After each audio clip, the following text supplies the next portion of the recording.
બનાસકાંઠાના કાંકરેજ તાલુકાના ઉણ પ્રાથમિક આરોગ્ય કેન્દ્રમાં આજરોજ તારીખ 16/5/2024ના રોજ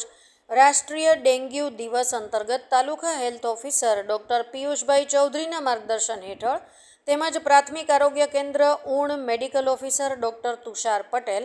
અને સુપરવાઇઝર નરેશભાઈ જોશીના માર્ગદર્શનમાં પ્રાથમિક આરોગ્ય કેન્દ્રના ઉણ ગામમાં રાષ્ટ્રીય ડેન્ગ્યુ દિવસની ઉજવણીના ભાગરૂપે રેલીનું આયોજન કરવામાં આવ્યું હતું, જેમાં પ્રાથમિક આરોગ્ય કેન્દ્ર ઉણના તમામ MPHW ભાઈઓ તથા તમામ આશાબેનો તેમજ ગામના સરપંચ હનુભા વાઘેલા, ગામના અન્ય આગેવાન તથા ગ્રામજનોએ હાજર રહી રેલીમાં ભાગ લીધો હતો અને વાહકજન્ય રોગો સામે રક્ષણ અને નિયંત્રણ કઈ રીતે રાખવું એના વિશે ગામ લોકોને સમજણ આપવામાં આવી હતી અને જનજાગૃતિ કેળવાય તેવા પ્રયત્નો પ્રાથમિક આરોગ્ય કેન્દ્ર ઉણ દ્વારા કરવામાં આવ્યા. અહેવાલ ઓમપુરી ગોસ્વામી, બનાસકાંઠા સાથે ઇન્દ્રસિંહ વાઘેલા, ઉત્તર ગુજરાત, સ્પીડ ન્યૂઝ 17.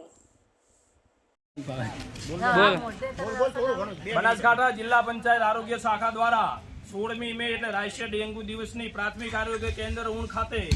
આશાબેનો MPHW ભાઈઓ દ્વારા નરેશભાઈના સુપરવાઇઝરના માર્ગદર્શન હેઠળ ઉણની અંદર બજારની અંદર ડેન્ગ્યુની રેલી કાઢવામાં આવી. લોકોને જાહેર જનતાને અપીલ કરવામાં આવી કે અઠવાડિયાની અંદર એકવાર પાણી ભરેલા તમામ પાત્રોને ઘસી સાફ કરી ત્યારબાદ જ પાણી ભરવું. ધાબાની અંદર ખુલ્લા ટાયર પડ્યા હોય, ફ્રીજ હોય, એર કુલર હોય, પક્ષી કુંડ હોય, મોટા અવાડા કે હોજ હોય તો એની અંદર સાફ કરવાનો ટાઈમ ના હોય તો કેમિકલ તરીકે કેરોસીન, પેટ્રોલ, ડીઝલ એમાં નાખી શકો છો, જેના કારણે મચ્છર ન થાય તો મેલેરિયા અને ડેન્ગ્યુ નહીં થઈ શકે. ચોમાસાની અંદર રોગચાળાની ઋતુ હોય, ભાઈઓને બહેનોને ઉનની અંદર નમ્ર વિનંતી કરવામાં આવી કે ભવિષ્યની અંદર ડેન્ગ્યુ અને મેલેરિયા મચ્છર આપણા ઘરમાંથી જ ઉત્પન્ન થાય છે, એટલા માટે આપણે તમામ પાત્રોને ઘસી સાફ કરી અને અઠવાડિયાની અંદર એકવાર હવા ચુસ્ત રાખવા.